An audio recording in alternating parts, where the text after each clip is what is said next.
चलिए दोस्तों, जो आज का जो हमारा टॉपिक है वो सूचना का अधिकार अधिनियम और राज्य सूचना आयोग है। इसमें से किस तरह के क्वेश्चन आते हैं उनके बारे में अपन थोड़ा ब्रीफिंग करेंगे। ठीक है, थोड़ा थोड़ा अपन पढ़ेंगे, वीडियो ज़्यादा लंबा नहीं करेंगे। तो इसमें देखो क्या होता है कि हमारे जो देश के अंदर क्या होता है कि सूचना का जो अधिनियम है काफ़ी काम का अधिनियम है। हमारे बहुत सारे सरकारी कार्यालय हैं, ठीक है ना, उनके अंदर बहुत सारे कागज़ वगैरह ऐसे होते हैं विकासात्मक कार्यों के, जिससे हमको अगर प्रशासन के अंदर भ्रष्टाचार और पारदर्शिता लाने के अंदर बहुत ज़्यादा मदद मिलती है। तो उस सूचना तक हमारी पहुंच बनाने के लिए सरकार के द्वारा एक अधिनियम लाया गया, एक अधिकार दिया गया है, जिसको अपन मौलिक अधिकार भी बोल सकते हैं। तो हमारे भारत के संविधान के अंदर 19(1)(a) के अंदर ये मौलिक अधिकार दिया गया है, सूचना का अधिकार। मतलब प्रत्येक व्यक्ति को ये अधिकार होता है कि उसको चाहे गई सूचना दी जाए।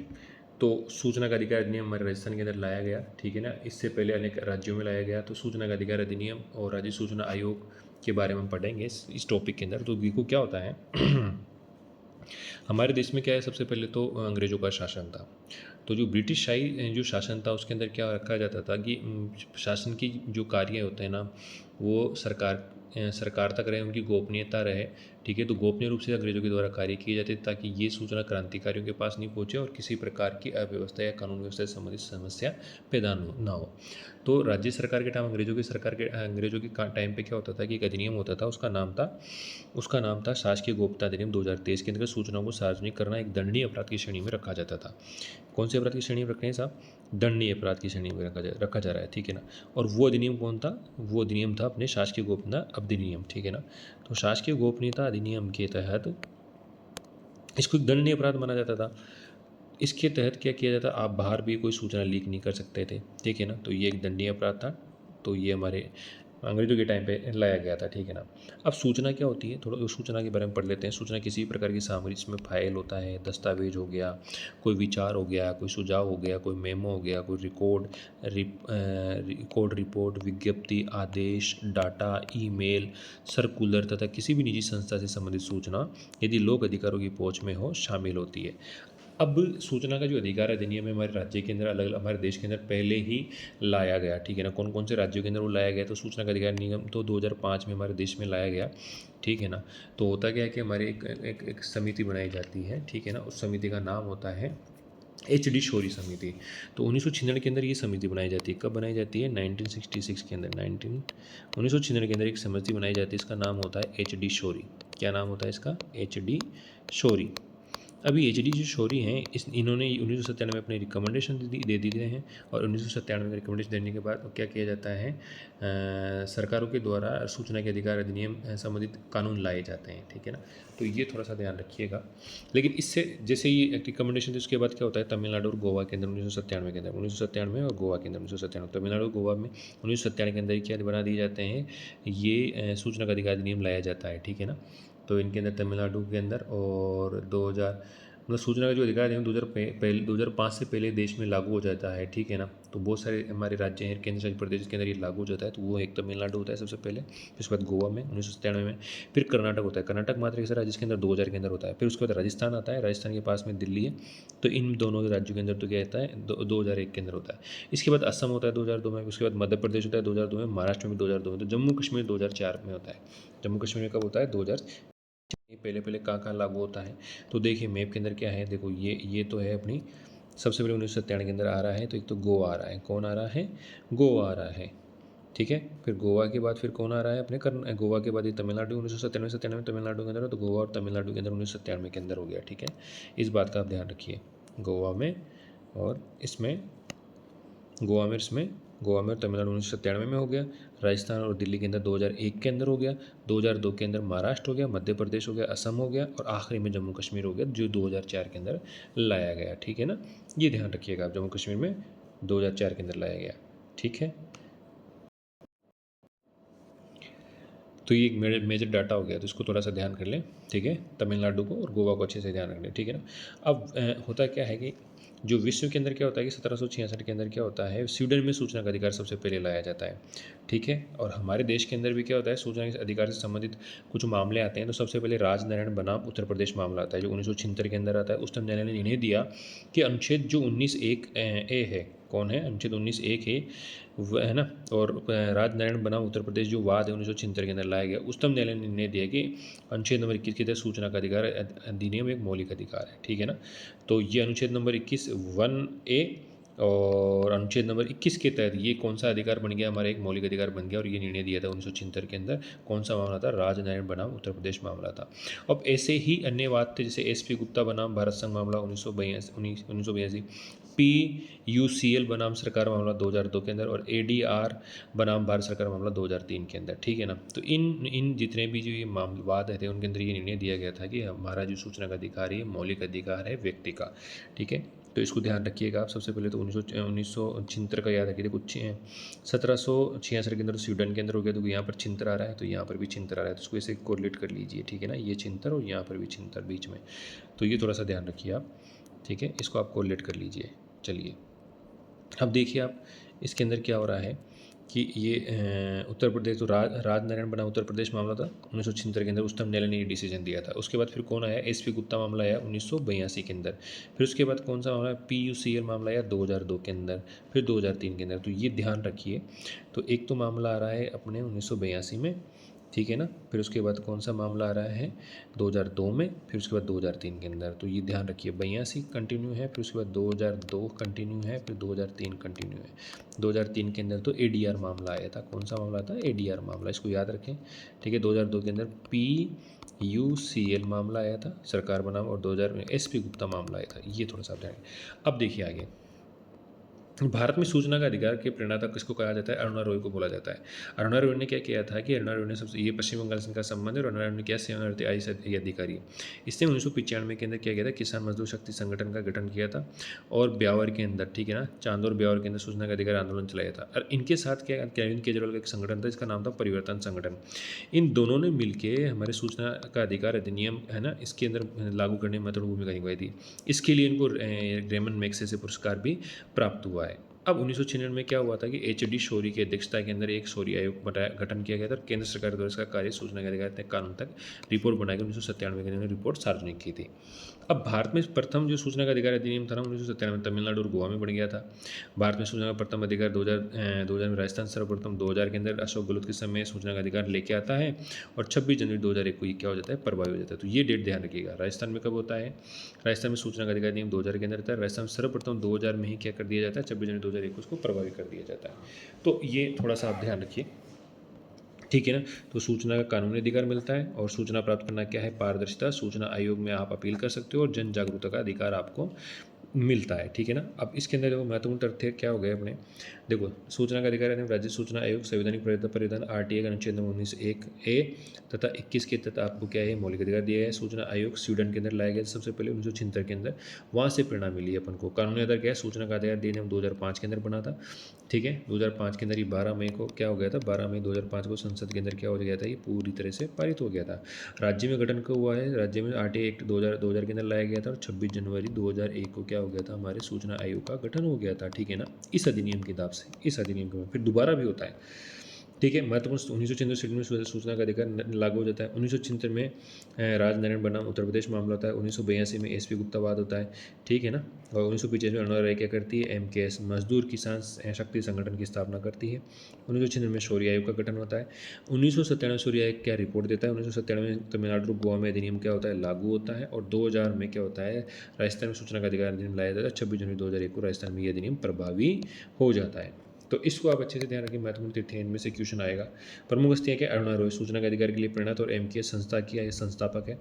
HD शौरी आयोग का अध्यक्ष होता है। राजनारायण वाद, ठीक है, 1976 के अंदर इसी कारण सूचना का अधिकार अधिनियम न्यायिक निर्णय में स्थापित किया जाता है। तो ये बात भी ध्यान रखिए आप, ठीक है। 1976 स्वीडन से शुरुआत होती है। 1976 के अंदर 1766 के अंदर स्वीडन से शुरुआत होती है। 1976 में मौलिक अधिकारों की बात होती है। 1995 में अरुणा राय की आवाज़ उठती है, और 2000 के अंदर राजस्थान में कानून का आगाज हो जाता है। तो ये ध्यान रखिए आप, ठीक है। तो ये लगभग ये बात हो गई, ये बात अपन ने पूरी इसमें पढ़ ली है। अब चलिए अपन आगे पढ़ते हैं, ठीक है ना। अब देखो सूचना का अधिकार अधिनियम में 2005 में राजस्थान के अंदर लाया जाता है। मतलब संसद में क्या होता है, इसको पारित किया जाता है सूचना के अधिकार अधिनियम को, तो संसद के अंदर पारित किया जाता है। तो ये 2005 के अंदर संसद के अंदर ही पारित होता है। कब होता है, 2005 के अंदर।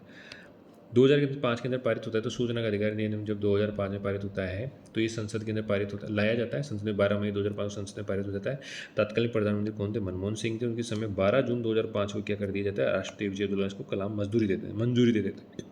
अब होता क्या है, जब 15 जून को जब ये मंजूरी दी जाती है, ठीक है, 12 मई 2005 को तो संसद उसको पास कर देता है, फिर राष्ट्रपति की मंजूरी ली जाएगा। 15 जून को APJ अब्दुल कलाम उसको मंजूरी दे देते, तो उस टाइम पे 15 जून को क्या होता है, 15 जून को ये मंजूरी APJ अब्दुल कलाम की मंजूरी हो जाती है और 12 अक्टूबर को क्या होता है, ये लागू होता है, पूरे देश में लागू होता है। ठीक है ना, कहाँ होता है? पूरे देश में लागू होता है। 15 जून को कुछ धाराएं लागू हो जाती है, जैसे 4, 1, 5, 1, 2, ठीक है, 12, 13, 14 को छोड़ दो, 15, 16, फिर 24, 28 और 27 बीच में प्रभावी हो जाती है। ठीक है ना, 12 अक्टूबर और 12 अक्टूबर 2005 को तो पूरे देश में प्रभावी हो जाता है। तो 12 अक्टूबर पूरे 5 को पूरे देश में, 15 जून से ये धाराएं लागू होती है इसके अंदर। 13 अक्टूबर 2005 को पूरे देश में तो लागू हो जाती है। 13 अक्टूबर 2005 को ये हमारे राजस्थान के अंदर भी लागू हो जाता है। क्या, कहाँ पर लागू हो जाता है? राजस्थान में लागू हो जाता है। 12 अक्टूबर को तो पूरे देश में लागू हो जाता है, लागू हो जाती है, और राजस्थान में 13 अक्टूबर पूरे देश को लागू हो जाता है। इसका उद्देश्य क्या होता है? देखो, जो सूचना का अधिकार देने से भ्रष्टाचार में कमी आएगी, प्रशासन में पारदर्शिता बढ़ेगी, प्रशासन में जनसहभागिता बढ़ेगी, लोकतंत्र का सुदृढ़ीकरण होगा। सूचना उन सभी सरकारी या सार्वजनिक संस्थाओं से मांगी जा सकती है जो अनुच्छेद 12 के तहत किसके अंदर आते हैं? राज्य की परिभाषा में आते हैं। अब अपवाद है, धारा 24 के अंदर अपवादों के बारे में बताया गया है। एक तो आप इंटेलिजेंस ब्यूरो से सूचना नहीं मांग सकते, IB से, रिसर्च एनालिसिस विंग जो होते हैं उससे नहीं मांग सकते, क्रिमिनल इन्वेस्टिगेशन डिपार्टमेंट होता है CID, उससे नहीं मांग सकते, central bureau of investigation CBI से नहीं मांग सकते, सैन्य और सशस्त्र बल और निजी संस्थाएं जिनका आप मतलब कहीं पर दे रखा हो, ठीक है ना, एक धारा के अंदर निजी संस्थाएं, उनसे भी आपकी नहीं, कहीं क्या नहीं मांग सकते? सूचना नहीं मांग सकते आदि। ठीक है ना, इनसे नहीं मांग सकते। Intelligence bureau IB, research and analysis wing, criminal investigation department, central bureau of investigation, जैसे सैन्य और सशस्त्र बल से नहीं मांग सकते, और निजी संस्थाओं से भी आप नहीं मांग सकते। अब सूचना प्राप्त करने की प्रक्रिया क्या होती है? सब आपको क्या करना पड़ेगा? अब लिखित आवेदन करना पड़ेगा। ठीक है ना, तो पब्लिक इन्फॉर्मेशन ऑफिसर को देना पड़ेगा। 30 दिन में पब्लिक इन्फॉर्मेशन ऑफिसर सूचना उपलब्ध कराना अनिवार्य है। ठीक है, नागरिकों से फीस नहीं लेगा यदि 30 दिन के बाद अगर वो सूचना दे रहा है तो, है ना।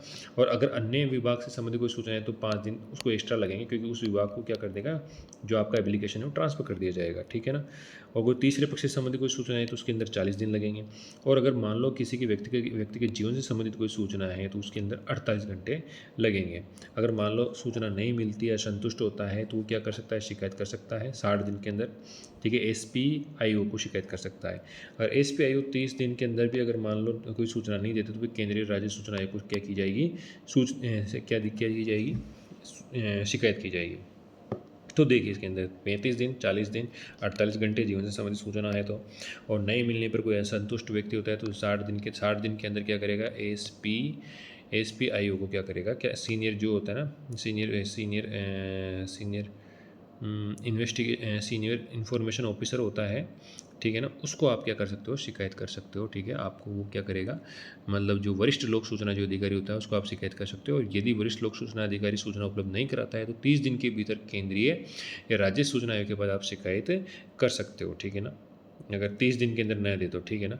और 60 दिन बाद ये प्रावधान कहाँ पर किया गया है कि यदि वह सूचना उपलब्ध नहीं कराता है, सूचना प्राप्त करता था, सूचना असंतुष्ट है तो 60 दिन के अंदर, किसके अंदर? 60 दिन के अंदर। ठीक है ना, मान लो अगर आपने जो सूचना अधिकारी है, प्रथम सूचना अधिकारी के पास आप देते हो तो 30 दिन के अंदर जवाब नहीं देता हो, तो अगर आप सूचना मिलती हो असंतुष्ट रहते हो तो 60 दिन के अंदर आपको क्या करूँगा? वरिष्ठ सूचना अधिकारी के पास आप क्या करोगे? उसकी शिकायत करोगे सूचना। मगर वो भी नहीं देता है, वरिष्ठ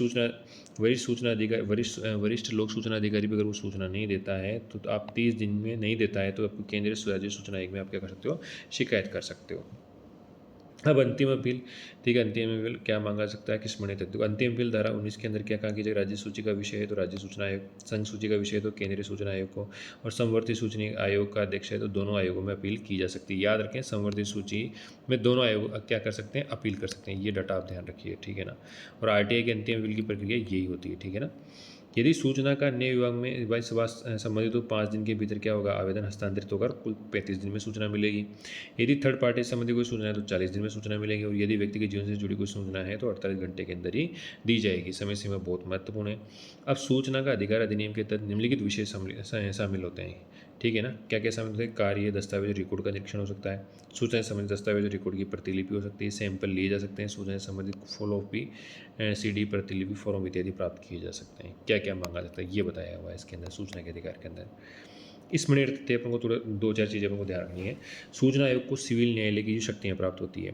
लोक सूचना अधिकारी जो होता है ना, विवादाध्यक्ष का अधीनस्थ वरिष्ठ अधिकारी को बनाया जाता है। जो लोक सूचना अधिकारी होता है ना, PIO, वो जो विभाग का अध्यक्ष होता है, HOD, उसके अधीनस्थ जो वरिष्ठतम अधिकारी होता है उसको बनाया जाता है। सूचना लिखित, मौखिक, ई फॉर्मेट के रूप में उपलब्ध कराई जा सकती है। जो सूचना होती है ना, वो लिखित, मौखिक या ई फॉर्मेट में उपलब्ध कराई जाएगी।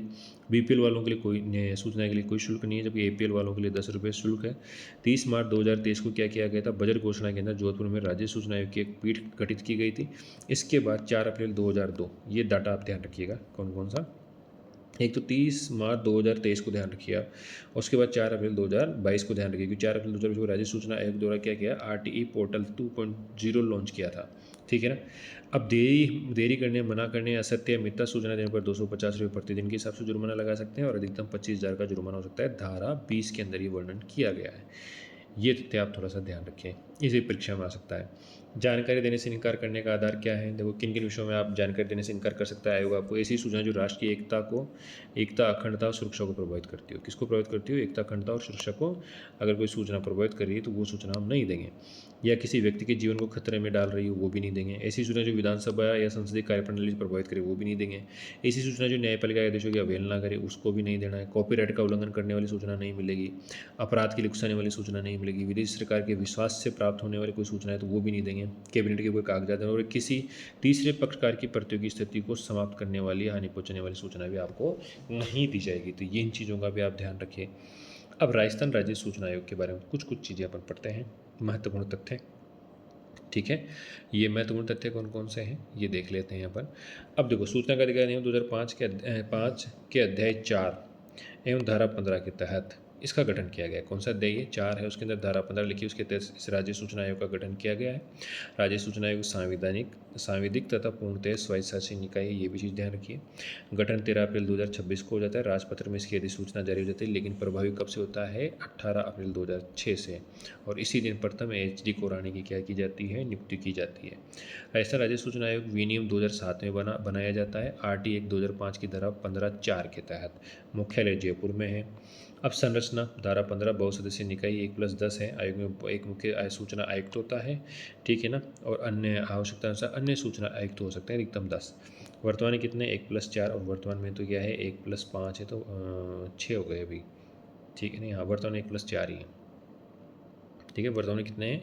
1+4, तो मतलब 5 हो गए, ठीक है। वह मुख्य सूचना आयुक्त कौन वर्तमान में? मोहनलाल लाठर हैं अभी वर्तमान के अंदर। अन्य सूचना आयुक्त कौन कौन से हैं? सुरेश चंद्र गुप्ता है, महेंद्र कुमार पारिक हैं, पारक बोलते हैं, टीकाराम शर्मा है, और एक सुनील शर्मा भी हैं वर्तमान के अंदर। इनकी नियुक्ति शायद अभी हुई है, ठीक है ना। सुनील शर्मा की जो नियुक्ति हुई है वो भी दिसंबर 2025 के अंदर हुई है, ठीक है ना। तो ये नाम भी थोड़ा सा ऐड कर लेना, कौन सा?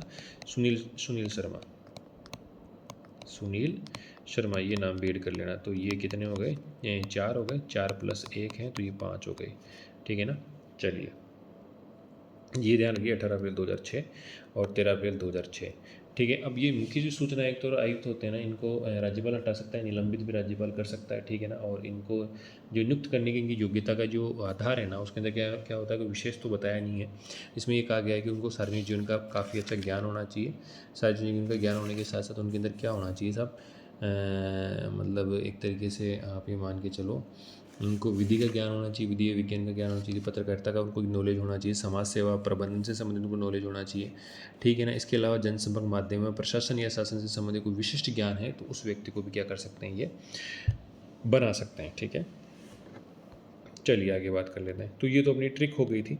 इसमें अपन ने ये बताया था कि राज्य सूचना आयोग के सदस्यों की कहानी के बारे में बताया था कि टी श्रीनिवास यानी कमरे का नाम है, ये श्रीनिवास कमरा है। इसके अंदर अग्रवाल जी और मीणा जी हैं, तो अग्रवाल से PL अग्रवाल हो जाएगा, मीणा से चंद्रमोहन मीणा हो जाएगा, और ये आशुतोष हैं। तो अग्रवाल जी, मीणा जी ने आशुतोष को क्या कर दिया था? रिकॉर्ड रखने का काम दिया था स्कूल के। और इसी स्कूल के दूसरे कमरे में लक्ष्मण जी, राजेंद्र जी बैठे हुए थे, जो नारायणी की पूजा कर रहे थे। वहाँ पर शीतल वायु बह रही थी, ठीक है ना। और फिर उसके बाद अगले साल क्या होते हैं? ये प्रभार दूसरों को दिया जाता है, सुरेश को दिया जाता है, महेंद्र को दिया जाता है। तो इनको जब प्रभार दिया जाता है तो टीका लगाया जाता है, भाई नया काम आप शुरू कर रहे हो। और ये सुशील के साथ मिलकर क्या करते हैं? नया काम शुरू करते हैं, क्योंकि इनको क्या है? डाटा पूरा डिजिटल सिस्टम में डालना होता है। तो देखो, इनके पूरे नाम क्या है? PL अग्रवाल हो गया, टी श्रीनिवासन तो हो गया, PL अग्रवाल हो गया, फिर चंद्रमोहन मीणा हो गया, आशुतोष शर्मा हो गया, लक्ष्मण सिंह राठौड़ हो गया, राजेंद्र कुमार हो गया, उसके बाद शीतल धनखड़ हो गया, और नारायण से क्या हो जाएगा, नारायण बारेट हो जाएगा। सुरेश से क्या हो जाएगा, सुरेश चंद्र गुप्ता, ठीक है। और महेंद्र से महेंद्र पारक हो जाएगा, और इधर टीकाराम शर्मा हो जाएगा, और सुनील शर्मा हो जाएगा, ठीक है।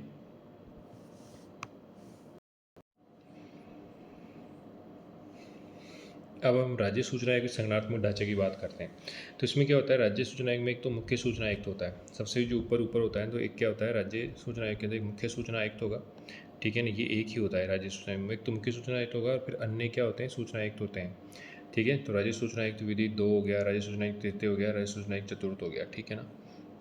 ठीक है, जो नियंत्रण जो काम करते हैं राज्य सूचना आयुक्त, वो अध्यक्षता व प्रशासनिक निगरानी में नियंत्रण होता है। विभागीय जो अधिकारी होते हैं, विभागीय में पंजीकरण का एक सचिव होता है, ठीक है ना। एक उप पंजीयक होता है जो अपील से संबंधित होता है। उप सचिव होता है, प्रशासनिक अधिकारी होते हैं, सांख्यिकी अधिकारी होगा, और प्रोग्रामर भी होगा। कार्यालय क्या होता है, केंद्रीय कार्यालय होता है, कार्यालय स्टाफ होता है। स्टाफ के अंदर क्या है, कार्यालय स्टाफ के अंदर लेखा होगा, अपील से संबंधित होगा, परिवाद, स्थापन, डाक, आवक जावक आदि अनुभाग होते हैं। इनके अंदर कुछ कर्मचारी होते हैं। तो देखिए इसके अंदर क्या होता है, एक तो मुख्य सूचना आयुक्त होता है, इनके अंडर में राज्य सूचना आयुक्त होते हैं, प्रथम, द्वितीय, तृतीय, चतुर्थ। और इनके अंडर के अंदर जो राज्य सूचना आयुक्त दिखते हैं, उनके अंदर विशेष अधिकारी या पंजीयक होता है, एक सचिव होते हैं। सचिव भी क्या होते हैं, उप सचिव होगा, प्रशासनिक अधिकारी होगा, सांख्यिक अधिकारी होगा, प्रोग्राम होगा, कार्यालय स्टाफ होगा। और कार्यालय स्टाफ के अंदर लेखा शाखा होगी, अपील होगी, परिवाद होगा, संस्थापन हो गया, डाक, आवक जावक आदि अनुभाग होंगे। तो ये ध्यान रखिएगा आप। महत्वपूर्ण तथ्य क्या है, राजस्थान राज्य सूचना आयोग का गठन सूचना का अधिकार अधिनियम तहत किया गया, और आयुक्त की नियुक्ति जो होती है राज्यपाल के द्वारा की जाती है। ध्यान रखना आप इसके अंदर। जो आयुक्त की नियुक्ति होगी ना, एक कमेटी के द्वारा की जाती है, वो 3 सदस्यीय कमेटी होती है। इस कमेटी के अंदर क्या होता है, एक तो मुख्य होता है, एक तो क्या होता है, मुख्यमंत्री होगा। कौन होगा, एक तो मुख्यमंत्री होगा। अब मुख्यमंत्री के साथ साथ एक कौन होगा, मुख्यमंत्री द्वारा मनोनीत कैबिनेट मंत्री होगा। एक कौन होगा, कैबिनेट मंत्री। और कैबिनेट मंत्री के बाद होगा एक विपक्ष का नेता, ठीक है ना। विधानसभा के अंदर जो विपक्ष का नेता है वो होता है। इन तीनों के द्वारा जिस आदमी को रिकमेंडेशन दिया जाता है, उसी को राज्यपाल क्या करता है, नियुक्त करता है। आयोग की शक्तियाँ कार्य क्या है, शिकायत, सूचना का अधिकार अधिनियम 2005 की धारा 18, 19, 20 और 25 में सूचना से संबंधित इन धाराओं के अंदर कौन कौन सी, 18, 19, 20 और 25 के अंदर, इन धाराओं के अंदर राज्य सूचना आयोग की कुछ शक्तियाँ और कार्य दिए हुए हैं। जांच, आयोग नागरिकों से प्राप्त परिवादों की जांच कर उनको निष्पादित करने अर्थात उनमें बारीकी अथवा अधिकारियों के कर्तव्य करने के साथ साथ अधिनियम की कुशल क्रियान्वयन के निर्देश भी दे सकता है। अधिनियम के अनुरूप निर्देश और सत्यता देने की शक्ति इसको प्राप्त है। सूचना आयोग के समक्ष प्रथम अपील या परिवाद पर दिए गए निर्देश क्या होते हैं, बाध्यकारी होते हैं। समाधान, अधिनियम के क्रियान्वयन का वार्षिक प्रतिवेदन राज्य सरकार को प्रस्तुत किया जाता है, ठीक है ना, धारा नंबर 25 के अंदर। चलो, राज्य सूचना आयोग की निहित शक्तियाँ हैं, परिवार संबंधी शक्तियाँ, धारा 19(1), 19(3), 19(7) के अंदर।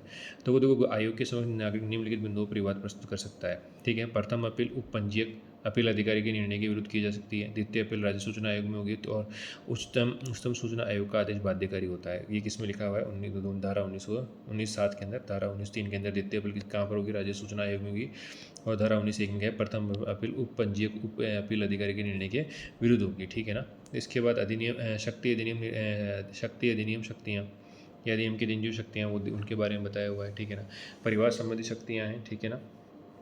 ये परिवार संबंधी शक्तियाँ हैं, तो उसके अंदर क्या होता है, अपीलीय शक्तियाँ 19(1) के अंदर, 19(3) के अंदर, ठीक है ना। अपीलीय शक्तियाँ भी हैं, तो ये ध्यान रखिएगा। परिवार संबंधी शक्तियाँ हैं, अपीलीय शक्तियाँ हैं, ठीक है ना। 19(1), 19(3), 1907 के अंदर, ठीक है। शास्त्र निरूपण की जो शक्ति होती है 1907 के अंदर दी गई है। ये अधिनियम है ना, धारा 1907 के अंदर शास्त्र निरूपण की बात की गई है। और धारा 19(3) के अंदर क्या की गई है, धारा 19(3) के अंदर क्या कहा गया है कि इसके अंदर क्या होगा कि जो द्वितीय अपील जो है ना, सुनने का अधिकार किसके बाद है, राज्य सूचना आयोग के अंदर निहित है। तो 19(1) के अंतर्गत प्रथम अपील प्राधिकारी के द्वारा किए गए निर्णय के विरुद्ध जो द्वितीय अपील होगी ना, उसको सुनने का अधिकार किसके पास है, राज्य सूचना आयोग के पास है, जो 19(3) के अंदर कही गई है। तो ये थोड़ा सा ध्यान रखिए, 19(3), ठीक है। द्वितीय अपील किसके पास, राज्य सूचना आयोग के पास होगी। 19(1) के अंदर क्या, प्रथम अपील उप पंजीयक अपील अधिकारी के निर्णय के विरुद्ध की जा सकती है, ठीक है। अब बात करते हैं अपन सूचना आयोग के बारे में, ठीक है ना। सूचना आयोग के बाद कौन कौन सी शक्तियाँ हैं, ठीक है ना, मुख्य बिंदु के बारे में। तो राज्य सूचना आयोग जहाँ को यह समाधान हो जाता है कि इस विषय में जांच करने के लिए युक्त आधार हैं, वह उसके संबंध में जांच प्रारंभ कर सकेगा। इसके बाद क्या होता है, उसके बाद दीवानी न्यायालय की शक्तियाँ होती है, ठीक है ना। अब दीवानी न्यायालय के पास कौन कौन शक्तियाँ होती है, या तो वो समन जारी कर सकता है, दस्तावेजीकरण मतलब दस्तावेजों के प्रकटीकरण निरीक्षण की अपेक्षा कर सकता है, शपथ पत्र पर साक्ष्य अभिग्रहण कर सकता है, अभिलेख मांग सकता है, न्यायालय कार्यालय किसी भी अभिलेख की प्रतियाँ मांग सकता है, साक्ष्यों दस्तावेजों की परीक्षा के लिए समन जारी कर सकता है, कोई भी अन्य विषय जो निहित हो, ठीक है ना। तो परीक्षण की शक्ति उसके पास है, अपीलीय शक्तियाँ उसके पास है, ठीक है ना। और अपील किस तरह से अपीलीय शक्तियाँ हैं, देखो 19(2) के अंदर धारा 19(1) के अंतर्गत प्रथम अपील प्राधिकारी के द्वारा दिए गए निर्णय के विरुद्ध द्वितीय अपील सुनने का अधिकार धारा 1903 के अंदर राज्य सूचना आयोग के अंदर निहित है। अपील अवधि क्या है कि राज्य सूचना आयोग के समक्ष प्रथम अपील के विनिश्चय के विरुद्ध द्वितीय अपील उस तारीख से जिसको विनिश्चय किया जाना था या वास्तव में विनिश्चय प्राप्त कर लिया था, या निर्धारित समय अवधि में विनिश्चय नहीं होने पर या अथवा विनिश्चय में असंतुष्ट होने की स्थिति में 90 दिन के भीतर आप क्या कर सकते हो, अपील कर सकते हो। और 90 दिन से अगर ज़्यादा समय हो जाता है और उसके बाद लगता है आयोग को कि यार कोई युक्तियुक्त कारण है अपील नहीं करने का, तो भी वो क्या कर सकता है, आपकी अपील सुन सकता है, ठीक है ना। तो ये ध्यान रखना। अब धारा अधिनियम की 4 की उपधारा 7 के खंड ख के अनुसार अब आपको वार्षिक प्रतिवेदन उपलब्ध करवाना पड़ेगा राज्यपाल को, जिसको विधानमंडल के अंदर रखेगा, तो वार्षिक रिपोर्ट देगा। क्षतिपूर्ति, राज्य सूचना आयोग अपीलार्थी को हुई क्षति या क्षति की प्रतिपूर्ति लोक प्राधिकारी से करवाने के संबंध में आदेश जारी कर सकता है। सूचना उपलब्धता, राज्य लोक सूचना अधिकारी द्वारा दी गई सूचना अधिक सूचना उपलब्ध करवाने के संबंध में आदेश जारी कर सकता है। वार्षिक प्रतिवेदन देगा ही सही, ये तो बात हो गई। नोट, तो राज्य सूचना आयोग निजी शक्तियों का वर्णन निम्न शीर्षकों के अंदर होगा। एक तो परिवार संबंधी शक्तियाँ होती है, फिर अपीलीय शक्तियाँ होती है 19(1), 19(2), 19(3) की 19(3) और 19(7) के अंदर, है ना। और साक्ष्य संबंधी अभिलेख संबंधी शक्तियाँ होती है, अन्य अनुषंगी शक्तियाँ होती है, ठीक है ना। तो ये संगणना ढांचा आपने पढ़ ही लिया था, युक्ति विवेक परिश्रम विनिष्ठ समय, ठीक है। अपीलों के बारे में हो गया था, ठीक है। धारा 4(1) है अधिनियम की धारा उपधारा अधिनियम 4 धारा अधिनियम की जो धारा 4 है उसकी उपधारा 1 के खंड ख के अनुसरण में अपना एक वार्षिक प्रतिवेदन क्या कराना पड़ेगा, उसको राज्यपाल को देना पड़ेगा, ठीक है। तो राज्य सूचना आयोग अपीलार्थी को हानि या क्षति होने की स्थिति के अंदर लोक प्राधिकारी से करवा सकता है, ये बात सही है। धारा 25 से क्या कहती है, अधिनियम की धारा 25 के अंदर आयोग को अधिनियम के क्रियान्वयन के परीक्षण का अधिकार प्राप्त है। प्रतिवेदित विषय कौन कौन से हैं, देखो अब जिसे जो वार्षिक प्रतिवेदन दिया जाता है ना, किसके अंदर, धारा 4(1) ख के तहत। तो धारा 4(1) ख के तहत जो प्रतिवेदन दिया जाता है, तो उसके विषय कौन कौन से हो सकते हैं, तो उनके धारा, ठीक है ना, कौन कौन से विषय हो सकते हैं इनके बारे में बता देता हूँ आपको, ठीक है ना। तो देखो ये जो प्रतिवेदन विषय है, ये कौन सी धारा, अधिनियम की धारा 19(8) क के तहत अधिनियम क्रियान्वित करने की सुनिश्चितता की जाती है, ठीक है ना। तो धारा 25(1) है, उसके तहत क्या किया जाता है, परीक्षण का अधिनियम परीक्षण का अधिकार राज्य सूचना आयोग का है। उसके अंदर क्या किया जाता है, बहुत सारे एक तरीके से राज्य सरकार द्वारा प्रतिवेदित जो विधानसभा की पटल के ऊपर जो रिपोर्ट दी जाती है, उसके अंदर कौन कौन से विषय होते हैं, उनके अंदर विषय होते हैं। तो प्रत्येक लोक प्राधिकरण के द्वारा प्राप्त आवेदनों की संख्या कितनी थी, और उन आवेदन जो प्राप्त हैं उनमें से कितने का क्या कर दिया, उनका निस्तारण किया गया, ठीक है। अपीलों की संख्या, उनका परिणाम क्या रहा, उनका निस्तारण किया गया नहीं किया गया। एकत्रित शुल्क या धन की राशि के बारे में बात हो सकती है। अधिनियम की भावना या आशय के प्रबंधन और क्रियान्वयन के लिए लोक प्राधिकारी द्वारा किए गए प्रयत्न का विवरण होगा और सुधार के लिए सुझाव होंगे, ठीक है ना, ये बात होगा।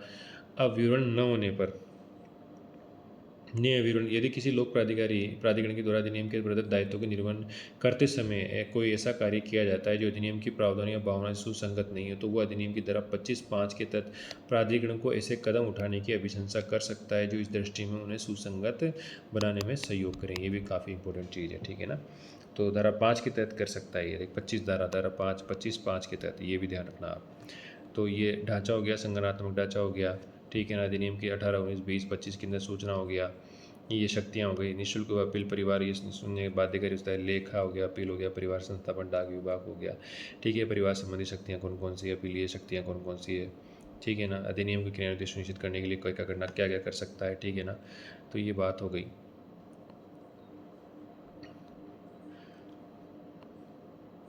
ये ट्रिक हो गई थी कि राजस्थान सूचना आयोग के जो नाम, मतलब जो कौन कौन से अध्यक्ष रहे हैं, राजस्थान सूचना आयुक्त, तो मतलब मुख्य सूचना आयुक्त कौन कौन से और अन्य सूचना आयुक्त कौन कौन से, उनकी एक ट्रिक है। ये अलग वीडियो के अंदर मैंने इसमें करा रखा है, फिर भी एक बार इस वीडियो में अपन देख लेते हैं कि उच्च विद्यालय में क्या होता है कि कुछ प्राथमिक विद्यालय होता है, इसमें सूचना का सबसे पुराना एक मुख्य रजिस्टर कोरानी जी के पास होता है।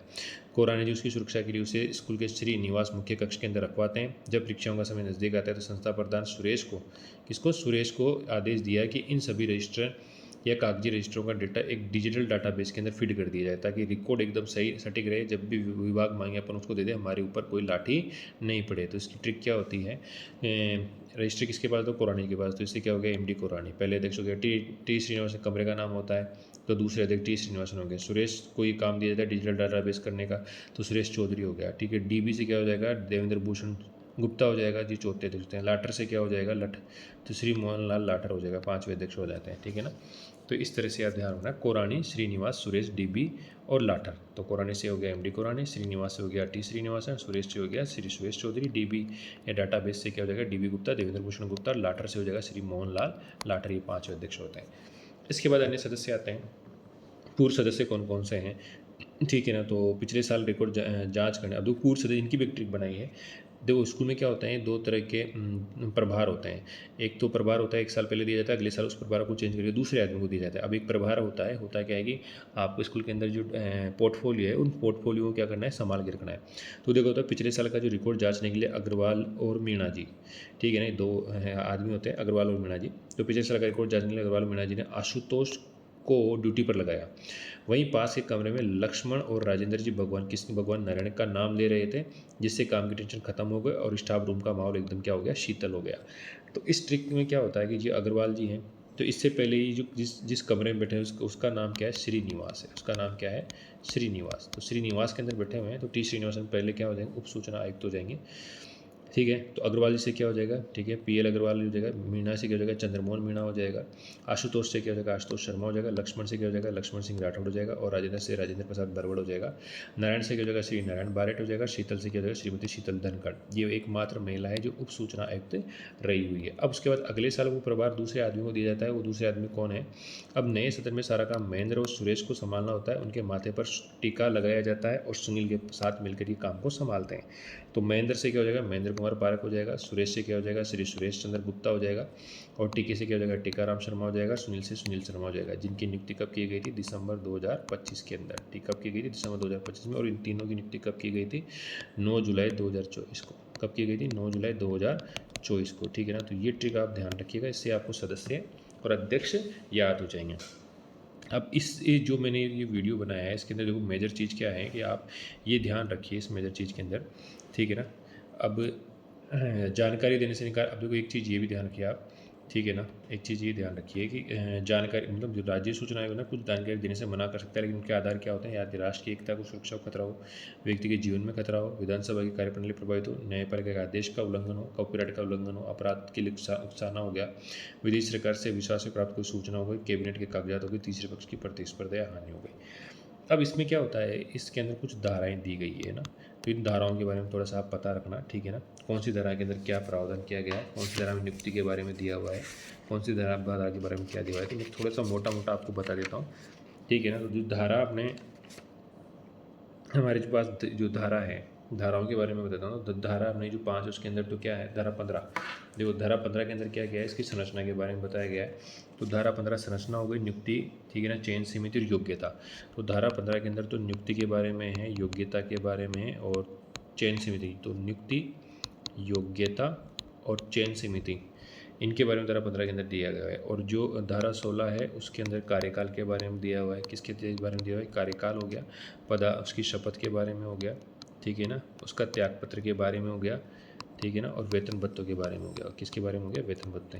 तो वेतन भत्ते, त्यागपत्र, शपथ, ये किस में है, धारा 16 के अंदर। अब धारा 17 के अंदर क्या है, पद से हटाने के बारे में है, क्या हटाना, पद से हटाने के बारे में है, ये बात ध्यान रखिएगा। और वार्षिक रिपोर्ट या निलंबन, पद से हटाना है, निलंबन का काम, ये धारा 17 के अंदर दिया है। वार्षिक रिपोर्ट 25 के अंदर बताई हुई है, ठीक है।